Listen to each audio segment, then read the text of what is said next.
Welcome to the third chapter of Multibody dynamics using Alter Hyperworks, Motionview, Motionsolve. Today, I will be teaching chapter 3, which will cover the topics on points, expressions, and geometry.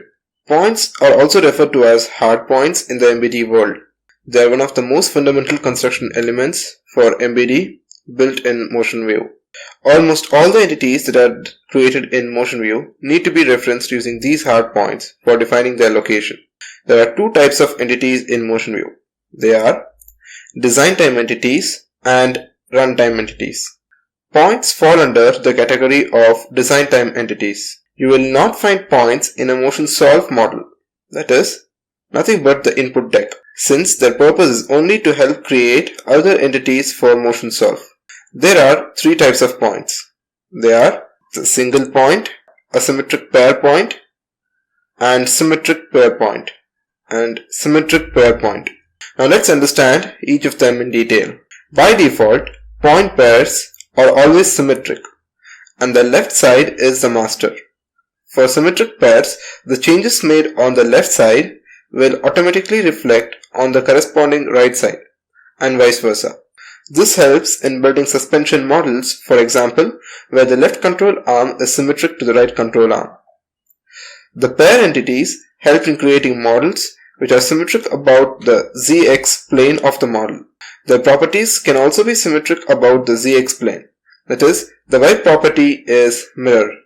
In case you need to assign different properties for the left side and the right hand side, then you can turn off the symmetry by unchecking the symmetric checkbox on the properties tab. I will show that to you in the graphical user interface in a while. Now let's move on to the methods used in creating points. I had already mentioned regarding this in my previous lecture. Motionview allows us to create points in three ways. The first way is to go to the model browser and then go to the add option and then click on the reference entity and then click on point. This is your Motionview GUI. So the different ways of adding a point is basically going to the model browser, right clicking on the model, going to the add option, and then under the add option you can go to the reference entity and then select the point. This is the lengthy procedure, but it's a good method for the beginners because they will know what this entity falls under, whether it's a reference entity, constraint entity, etc. Okay, and the second method to add point is basically right click on the existing point or the points folder and just select add point. And the third and the most easiest method is to right click on the icon which is present on the client specific toolbar and then say OK. So a point gets created. So these are three different ways of adding points. And when you add a point, so you need to give its label name, its variable name, similar to what we created in bodies, and we also have to define its type, whether it's a single point or whether it is a pair point. So if you go ahead and create a pair point, then you can see that in the points panel you have the left hand side and the right hand side tab. And if you want symmetric properties, then you can leave this checkbox as it is, and if you want asymmetric properties, then you can uncheck this. Okay, and then you get a warning message asking, so do you want it to have asymmetric properties? If you want to have that, then you can just say retain. Otherwise you can just go ahead and click this box if you want to have symmetric properties for these pair points. Okay, I hope it's clear. And by default, as I mentioned, the left hand side is the master and the right hand side follows whatever properties you give for the left hand side. But you can also change that by swapping the tab to the right hand side if you want to make the right hand side as the master. Okay, I hope it's clear. Let's go back to the presentation. Now let's understand the methods used in editing points. Points can be edited in the points panel or they can be edited by using the data summary. So what I mean by edited is entering the values for the x, y and z coordinates. And in the points panel we have one more option, which is basically the measure tab. It can be used to measure the distance between the 2 points. So I will show how we can edit points using both the options, using the XYZ coordinates in the points panel or by going to the data summary option and then changing the XYZ coordinates there for all the points altogether. Okay, so I'll show that to you in the graphical user interface. So we've already created points 0, 1, 2, 3. Okay, so what you can do is you can either go to each of these points here and give the coordinate values.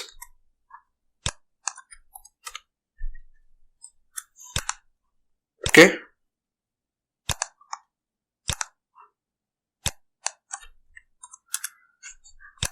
or you can just click on the data summary here, and it brings up this particular dialog box wherein you can directly change the values of all the hard points that you've created all at the same time.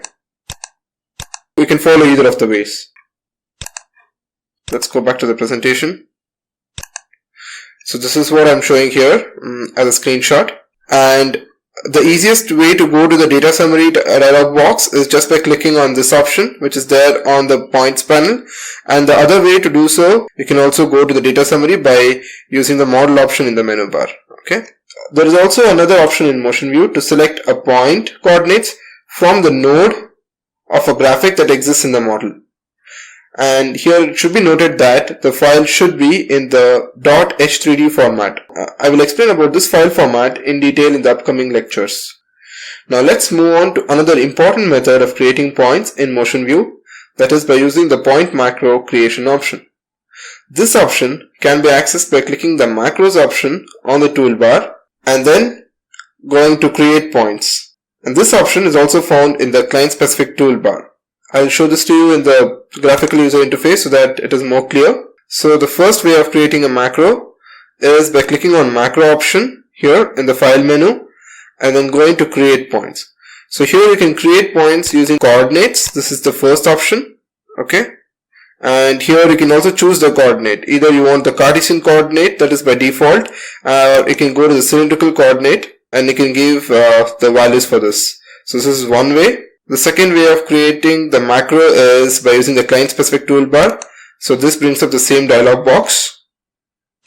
And there are three different ways to create these point macros. So if you go to the macros option either here, it will give you like basically 4 different ways. So basically there are 4 different ways to create these point macros. The first one is using coordinates. Second option is along a vector. The third option is along a curve. And the fourth option is at the center of an arc. So you can create the points along all these 4 options. So say you want to create a point along a vector, then you need to specify the first starting node, say point 0, say OK, and then you need to give the ending node, which is say point 2. And also you can also specify the number of points that you need between point 0 and point 2, say 3. So if you click create, you can see that between point 0, which is this point, and point 2, which is this point, we have point 3, 4 and 5 which are created and which are equidistant from each other. So this is the power of macros. Okay, so this is along a vector. Similarly, you can do it along a curve by switching the radio button from points equally spaced along a vector to create points equally spaced along a curve.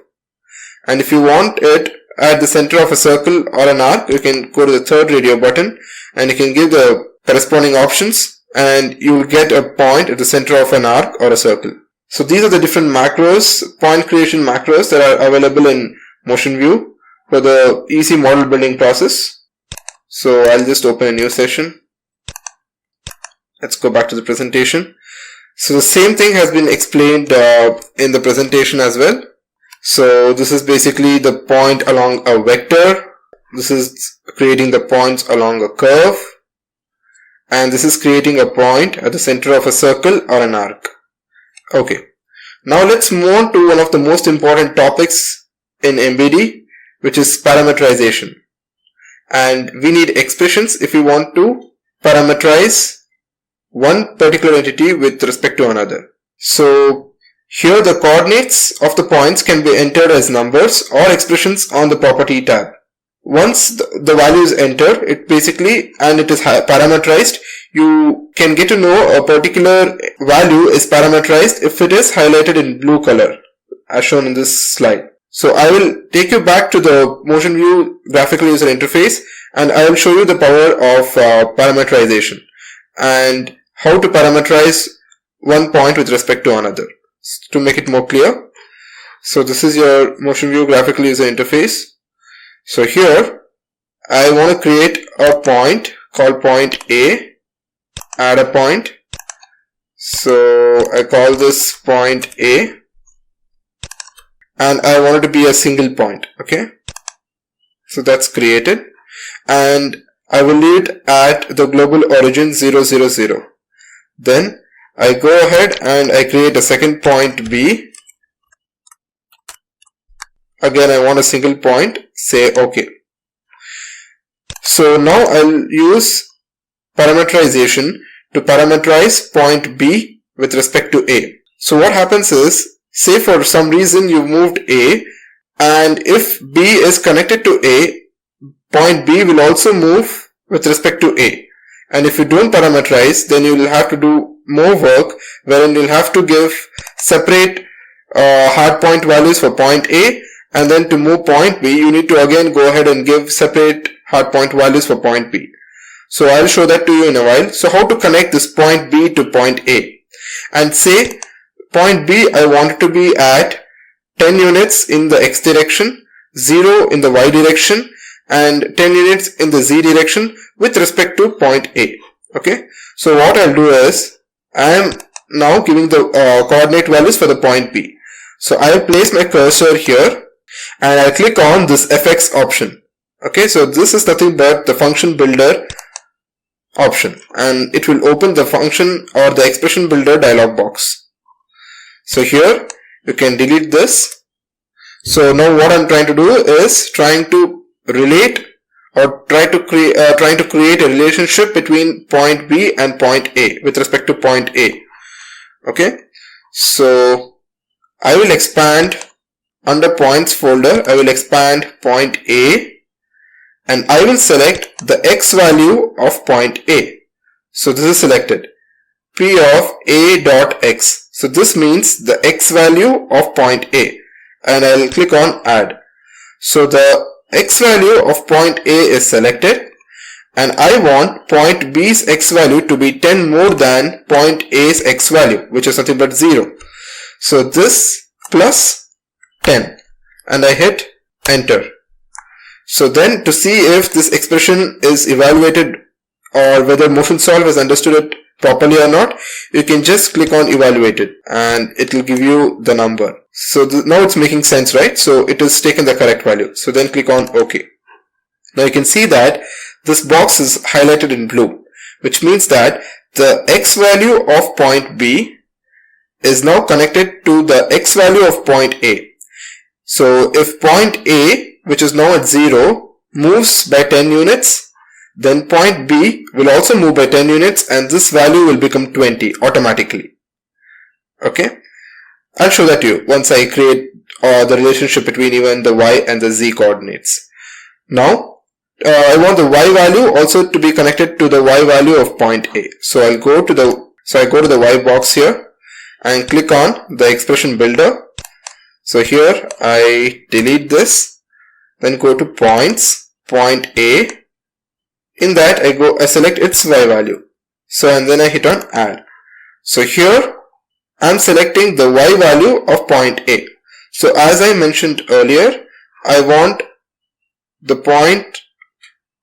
Y value of point B, I want it to be at 0. That is exactly where point A's Y value is. So I'll just leave it as it is.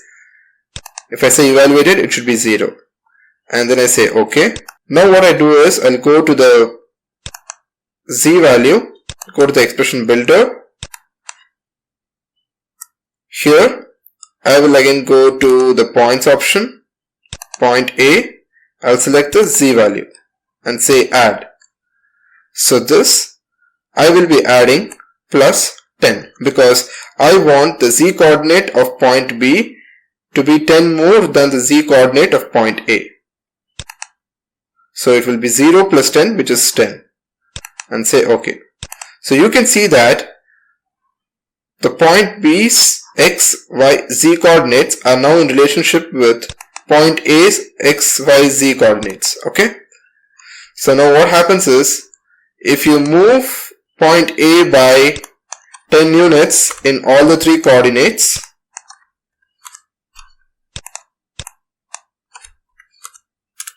what do you expect to see in B? You see 20, 10, 20 from 10, 0, 10. Okay, so this is how you relate one point to another with the help of parametric expressions.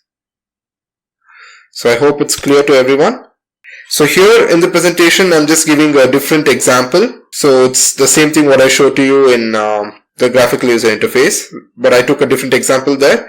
But here, whatever I've given here is a different example. Okay, but it's the same thing. So the motion view graphics can be broadly categorized into three types. So that is the implicit graphics, the primitive graphics, and the external graphics. So the implicit graphics are the small icons that you see in motion view, like when you create points, bodies, joints, you can see some graphics. So those are called the implicit graphics. They are just provided for the guidance during model building process and are not visible when you're animating it. The primitive graphics. So these graphics, they help in better visualization of the model and are also visible in the animation. So there are some primitive graphics which are readily available in motion view, and they include the cylinder, box, sphere, etc. So we'll all be dealing with the primitive graphics in this chapter. And then we have the external graphics. So motion view has this CAD import utility wherein we can import CAD formats or even the hypermesh files into motion view. So it's called the import CAD or FE option. So here we can import any file that is from CATIA, SolidWorks, Hypermesh, etc. So I'll show you the list in the upcoming lectures. So this is an example to create a graphic. Again, it's the same manner. There are three options of creating a graphic. You can go to the model browser, right click, go to the add option, and you can go to the reference entity, and under reference entity we have the graphic option. So this is one way of adding the graphic, and the other way of adding graphic is just right clicking on the graphic folder if there is a pre-existing graphic, and then say add graphic, and you can select any type of graphic that you want to add from the drop down list. And the third way of adding a graphic is directly from this client specific toolbar. Right click on the graphic and then you go ahead and add. So these are the different ways of adding graphic or any entity into motion view. And so once you add a graphic, you can see that this particular panel is created. Okay, so this is the graphic panel. So here you need to give three different options. That is, you need to specify three different options. That is, in the body option, you need to associate the graphic to a particular body. So here we just have the ground body which is created by default. So say we are associating the cylinder that we have created with this ground body. Okay. And then we also need to specify the origin at which the graphic has to be placed. So here we can place it at global origin, point A or point B, anything. And then we also need to give, because it's a cylinder, so this will be its starting point, and the direction here we need to give the ending point. So you can go to the point and you can say point B. So you can see that the graphic is created. And always use this option to fit to screen. Okay, or the shortcut is just click on this graphic window and press F key on your keyboard, so it fits the model to screen. And we can go to properties tab here and you can change the properties. Say you want to give 2 mm as a radius, and here also you can see that the radius 2 is parametrically connected to radius 1. Okay, if you just click on that, you can see that. So if radius 1 changes, radius 2 will also change automatically. So if you don't want that, say if you want a cone wherein you want the radius 1 to be different from radius 2, you can just click on this and remove its parametricity. Okay, so now you can see that after removing the parametric relationship, so you can see that these two are totally different now. The radius 1 is different when compared to the radius 2. Okay, so that is what I am trying to explain in these slides. And one thing what I forgot to mention is regarding the inertia properties, and also the visualization tab. So here, if you go to the graphical user interface, in the next tab we have the inertia properties, so we can also give the inertia properties. Okay, and if you go to the visualization tab, we can select this particular graphic and give a different color. Okay, give a different material. You can just select mesh to make it look like a meshed model, and you can make it opaque, or you can make it shaded. So you can play around with the appearance of this particular geometry that you create, the primitive geometry. Now it's time to go ahead with the demo exercise.